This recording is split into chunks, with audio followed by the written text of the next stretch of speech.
আসসালামু আলাইকুম। গরুর মাংস পছন্দ করে না এমন মানুষ খুবই কম। আমারও মোটামুটি বেশ পছন্দের। আমি আজকে নিজে হাতে গরুর মাংস রান্না করছি। যদিও আমি নতুন রাঁধুনি, টুকটাক রান্না শিখতেছি। মুরব্বীরা বলেন এখনকার মেয়েরা নাকি রান্না পারে না। আমি মনে করি চেষ্টা করলে সবকিছু পারাই সম্ভব।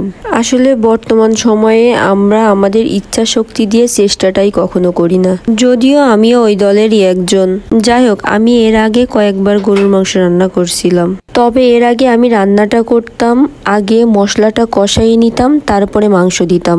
কিন্তু আজকে আমার মা শিখাই দিল যে আগে সব মশলা মাংসের মধ্যে দিয়ে রান্নাটা করতে। এভাবে করলে নাকি বেশি মজা হয়। আমি একদম নর্মাল ভাবে ঘরোয়া মশলা দিয়ে আজকের রান্নাটা করলাম।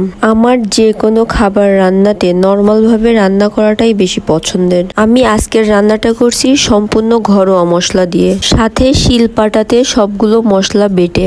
আমরা সবাই জানি যে শিলপাটাতে মশলা বেটে রান্না করলে খাবারের স্বাদ দ্বিগুণ বেড়ে যায়। আমার মাংস কষানোটা প্রায় হয়ে গেছে। আমার মা সবসময় বলে যে মাংস যত বেশি কষানো যায় মাংস তত বেশি ভালো লাগে। এরপর পরিমাণ মতো ঝোলের জন্য গরম পানি দিয়ে দিলাম। মাংসে গরম পানি দিলে তাড়াতাড়ি সিদ্ধ হয়ে যায়। এই যে ফাইনালি আমার মাংস রান্না হয়ে গেছে। এবার খাওয়ার পালা। আমি কিন্তু আজকে শুধু গরুর মাংস রান্নাই করি নাই, সাথে ডিম রান্না করছিলাম এবং মুরগির মাংস রান্না করছিলাম। সত্যি রান্নাটা অনেক মজা হয়েছিল। নিজে রান্না করছি বলে প্রশংসা করছি না, সবাই খেয়েই প্রশংসা করছিল। আপনারাও দেখে একটু প্রশংসা করে দিয়েন, তাহলে আমার সরল সোজা মনটা খুশি হয়ে যাবে। যাই হোক, আজকের ভিডিওটা এই পর্যন্তই। সবাই ভালো থাকবেন, সুস্থ থাকবেন। আল্লাহ হাফেজ।